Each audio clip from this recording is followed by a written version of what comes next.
እነሆ ታላቅ የምድር መናወጥ ሆነ፣ የእግዚአብሔር መልአክ ከሰማይ ወርዷልና። መቃብሩን የሚጠብቁ ታወኩ፣ እንደ በድንም ሆኑ።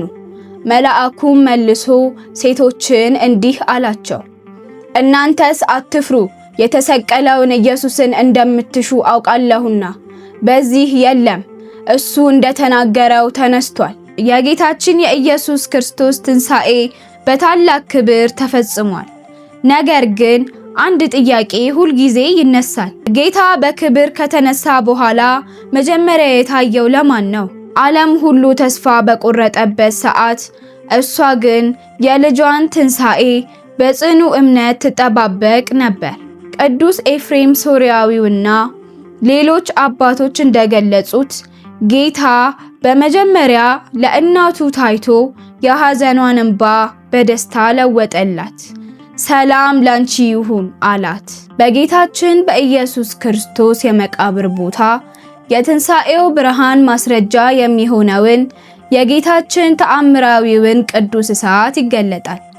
እሳቱም ከሰማይ የሚወርድ ሰማያዊ ከለር ያለው በታላቅ ብርሃን የተመላ ሲሆን በቦታው ለተሰበሰቡ ምዕመናን ሁሉ በግልጽ ይታያል።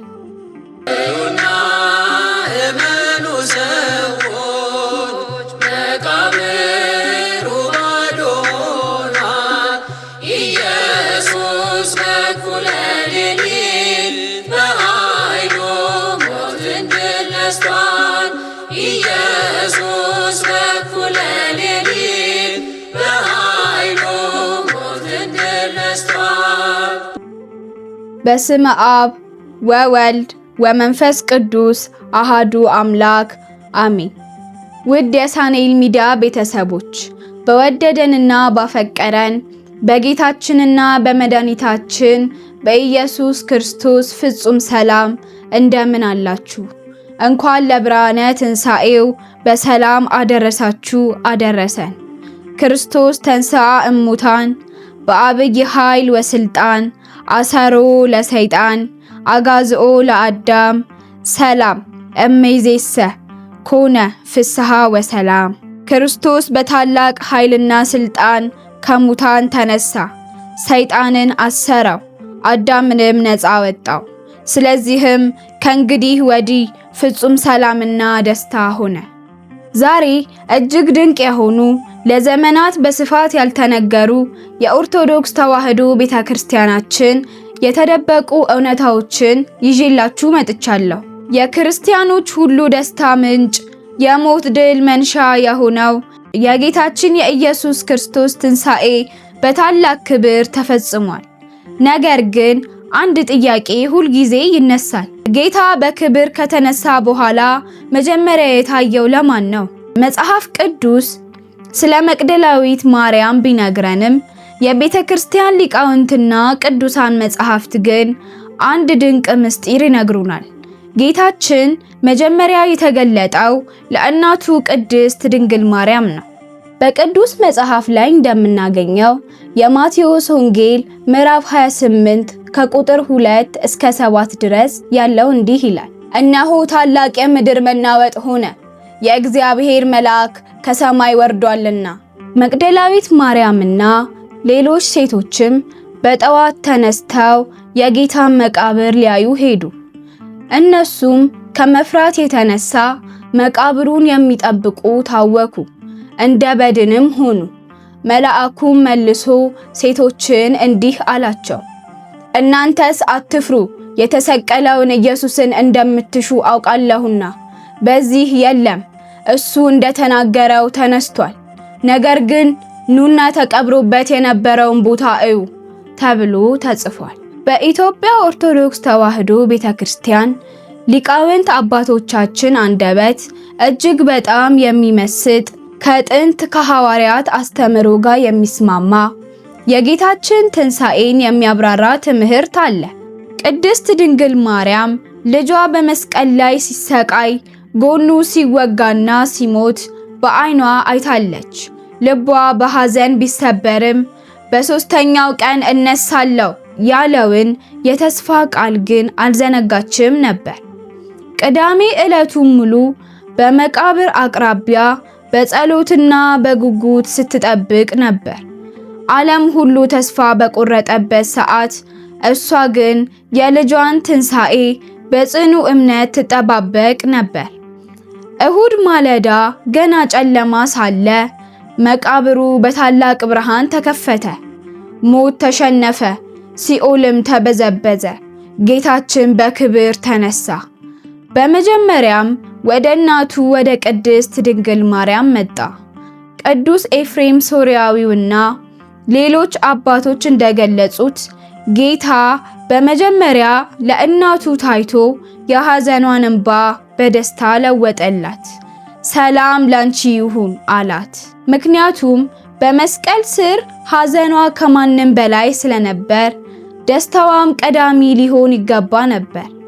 እናት ልጇን በመቃብር ስትጠብቅ ልጇም ትንሣኤውን ቀድሞ ለሷ ገለጠላት። ጌታችን ተነስቷል። ለእናቱም መጀመሪያ ተገልጦ የትንሣኤውን በኩር አድርጓታል። ጌታችንና መድኃኒታችን ኢየሱስ ክርስቶስ ሞትና መቃብርን ድል አድርጎ ከተነሳ በኋላ ከእናቱ ቅድስት ድንግል ማርያም ጋር ለመጀመሪያ ጊዜ የተገናኘበት መንገድ እጅግ ቅዱስ፣ በጣም በሚያስፈራ ግርማው ነበርና ይህን በጽሑፍ ለማስፈር የሚከብድ ነበር። በዕለተ አርብ በቀራንዮ ጎልጎታ እናቱ ቅድስት ድንግል ማርያም በታላቅ ሐዘን ውስጥ ሆና በዝምታ በመስቀሉ ስር ቆማ ምንም ጥፋት ያልተገኘበትን ንጹሕ ልጇን ሲሰቅሉትና ነፍሱ ከስጋው ስትለይ ከስሩ አልተለየችም ነበር። የጌቶች ጌታ የነገስታት ንጉሥ የዘላለም አምላክ መሆኑንም በፍጹም ልቧ ታምን። ደግሞም በዚያን ዕለት እርሷ ግን የዓለምን ሁሉ ሐዘን በልቧ ተሸክማ ነበር። ጌታችንና መድኃኒታችን ኢየሱስ ክርስቶስ በመለኮታዊ ኃይሉና በፍጹም ፍቅሩ እናቱ ቅድስት ድንግል ማርያምን ከሐዘኗ ለማረጋጋትና ደስታዋን ለመስጠት ከማንም አስቀድሞ ብርሃነ ትንሣኤውን ልጇ ወዳጇ ኢየሱስ ክርስቶስ ተገልጾላታል። ምንም እንኳን መቅደላዊት ማርያምና ሌሎች ሴቶችም በጠዋት ወደ ጌታ መቃብር መሄዳቸው ቢገለጽም እናቱ ቅድስት ድንግል ማርያም ግን አስቀድማ የልጇን በታላቅ ኃይልና ግርማ ሞትና መቃብርን ድል አድርጎ መነሳቱን የጌታ ብርሃነ ትንሣኤው ተገልጦላት ቢሆንም እርሷ ግን ሁሉንም በዝምታ በልቧ ይዛው ነበር። የምስራችን በል የምስራችን በል እናመስግን ጌታ በመስቀል ላይ ውሎ ከኃጢአት ላነጻን ሞትን ድል አድርጎ ለሰጠን ትንሣኤ። ጌታችንና መድኃኒታችን ኢየሱስ ክርስቶስ ዛሬም ለአዲስ ኪዳን ምዕመናን የትንሣኤውን ብርሃን በተቀበረበት የመቃብር ቦታ ለወደዳቸው እስከ ዛሬ ድረስ በቸርነቱ እና በፍጹም ፍቅሩ ይገለጻል። በዓመት አንድ ጊዜ የቅዳሜ ሱር ጠዋት ላይ በጌታችን በኢየሱስ ክርስቶስ የመቃብር ቦታ የትንሣኤው ብርሃን ማስረጃ የሚሆነውን የጌታችን ተአምራዊውን ቅዱስ እሳት ይገለጣል። እሳቱም ከሰማይ የሚወርድ ሰማያዊ ከለር ያለው በታላቅ ብርሃን የተመላ ሲሆን በቦታው ለተሰበሰቡ ምዕመናን ሁሉ በግልጽ ይታያል። በፊታቸው ይሄዳል፣ ይነካቸውማል። ነገር ግን ማንንም አያቃጥልም። ቅዱሱ እሳት በመባልም የሚታወቅ ሲሆን ለ33 ደቂቃም ብርሃኑ ይቆያል። ይህም ጌታችንና መድኃኒታችን ኢየሱስ ክርስቶስ በምድር ላይ ለ33 ዓመት መቆየቱን የሚገልጽ ነው። በተጨማሪም ይህ ቅዱስ እሳት ለኛ ኢትዮጵያውያን ደግሞ ትልቅ ትርጉም አለው። እርሱም በአንድ ወቅት ይህ የትንሣኤው ማስረጃ የሚሆነው ቅዱስ እሳት ከሰማይ በተአምር በሚወርድበት ሰዓት አንድ ኢትዮጵያዊ ይህን ቅዱስ እሳት ለመለኮስ ወደ ጌታችን ኢየሱስ ክርስቶስ መቃብር ሊገባ ሲል በጥቁርነቱ ንቀውት አባረው አስወጥተውት ነበር። ነገር ግን በዚያን ዕለት ቅዱሱ እሳት የወረደው ለዚያ ኢትዮጵያዊ ነበርና እነርሱም በድርጊታቸው ተጸጽተው የኢትዮጵያውያንን የእምነት ጥንካሬ እንዳከበሩና እንዳደነቁ በወቅቱ የነበሩ አባቶች በጽሑፍና በስብከታቸው ለኛ አድርሰውናል። ይህ ለሁላችንም ትልቅ ትምህርት ይሰጠናል። በሕይወታችን ሐዘንና ጨለማ ቢበረታም እንደ ድንግል ማርያም በትዕግስትና በጸሎት ከጠበቅን የትንሣኤው ብርሃን መገለጡ አይቀርም። ውድ የሳኔል ሚዲያ ቤተሰቦች በቀጣይ ስለ ጌታችንና መድኃኒታችን ኢየሱስ ክርስቶስ ብርሃነ ትንሣኤው ቅዱስ መጽሐፍን መሰረት አድርገን እናት ቅድስት ቤተክርስቲያን የገለጠችልንን ሐዋርያት የጻፉልንን በስፋትና በጥልቀት እንመለከታለን። ወስብሐት ለእግዚአብሔር ልዑል ወለወላዲቱ ድንግል ወለመስቀሉ ክቡር አሜን።